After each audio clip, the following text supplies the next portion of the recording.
పండుగగా గుర్తించడం జరిగింది. ఈ పండుగని మనం 9 రోజులు జరుపుకోవడం జరుగుతుంది. ఎప్పుడు ఇది భాద్రపద మాస అమావాస్య నుండి 9 రోజుల పాటు ఈ బతుకమ్మ పండుగను నిర్వహించుకుంటున్నాం.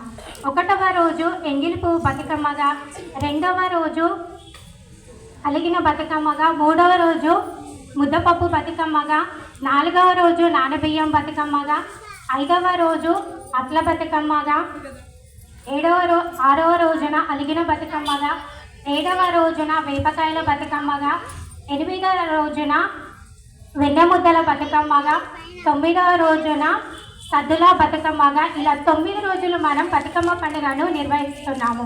ఈ బతుకమ్మ పండుగను మనం బతుకమ్మని ఎలా చేసుకుంటాము అంటే రంగురంగుల పూలతో, తంగెడు పూలతో మరియు గునుక పూలతో అలంకరించి ఎంతో శోభయాత్రంగా మనం ఈ పండుగను జరుపుకుంటున్నాం.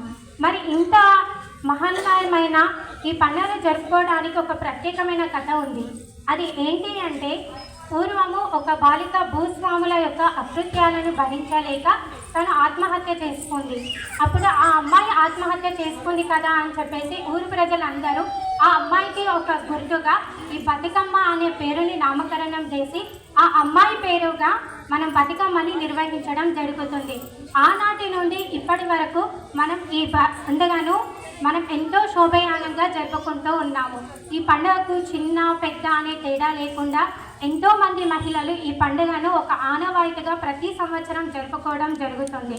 అంతేకాదు ఈ పండుగకు ఒక ప్రత్యేకమైన పాటలను కూడా అలరించి మరియు దానికి తగ్గట్టుగా మనం ఎంతో అందంగా లయబద్ధంగా అడుగులు వేస్తూ ఆ పాటలను అనుసరిస్తూ మనం జరుపుకుంటూ ఉంటున్నాము.